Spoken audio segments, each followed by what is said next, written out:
Hey everybody, it's Jang here with a look at Ultimate Clay from LEGO Nexo Knights. While I have everything built up here, let's just get right into the power-ups and then I'll show you the figure up close. This first Nexo power here is Sword Tornado, and it's got the swords up here which are able to spin freely. You can just spin them up, and it's in a pretty realistic location that corresponds pretty well to what you'll see in the actual game. And these are on ball joints, so 2 ball joints for each side, so you can rotate those around if you want to. Kind of bring it forward, just for your regular play. In game, it pretty much just always emanates from the same place relative to you, but you can move that forward and back and place them in different places. And if you want to, you can see this as being just kind of a helicopter thing, so you can actually imagine him flying, even though he doesn't actually do that in the game.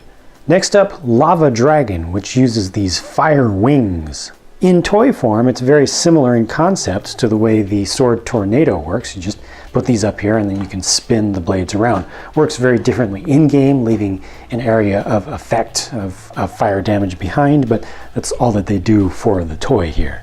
This last one is Force Field, and it's a cool concept, but at least in toy form, it's weak.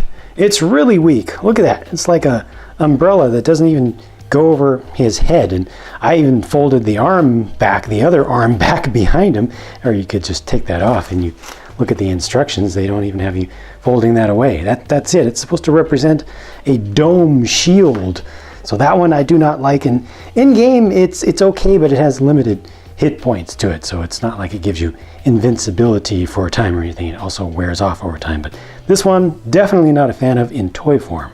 All right, moving on. With everything reset, just a quick final look at the stand. I really appreciate how they set up the Lava Dragon Fire Wing kind of rack over there on that side. I like how the little platform looks, and this is set up nice enough for what it is. And they have the little trans neon reddish orange colored Exoforce hand inside of an old Exoforce arm there. Those are nice pieces. Other nice pieces are these new dark blue lightsaber hilts. Yeah, dark blue.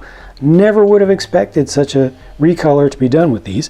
The sword blade pieces also look very nice. It's nice to get more of these stud pieces in gray with a hole in each one. So there's definitely some nice pieces here. The one thing that doesn't work out too well is when you are actually using, or if you choose to equip the force field, then you don't have any places to put the tornado swords, because there's just not a rack for them. You can swap them back and forth with the fire wings when using those, but if you use this, then 4 of your things don't have a place to go. Or I guess 2. You can put 1 here and then 1 there, just in those jumpers. Taking a closer look at Ultimate Clay himself as a figure is nice. It's really nice.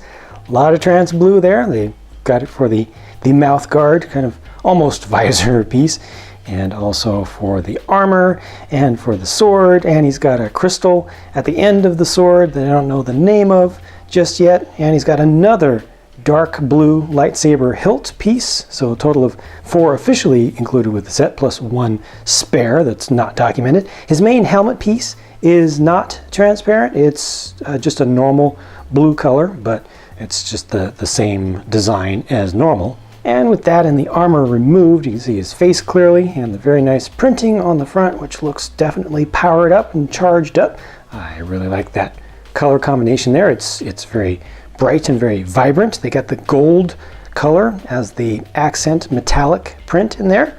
Looks pretty cool. It's not too overdone, but I feel like it's appropriate. The back, not quite as fancy looking, but still interesting shapes. And there's his alternate face. Clay's a major mainline character in this series, so this is a really good one for fans to get just in general. 2 of the Nexo powers here I think are really nice in toy form. One of them, the Sword Tornado in particular, is really good in-game. The Force Field one is kind of meh both places, both real and digital or virtual. Let me know what you think about Ultimate Clay by leaving a comment on the video. Thank you much for watching, and I'll talk to you again soon.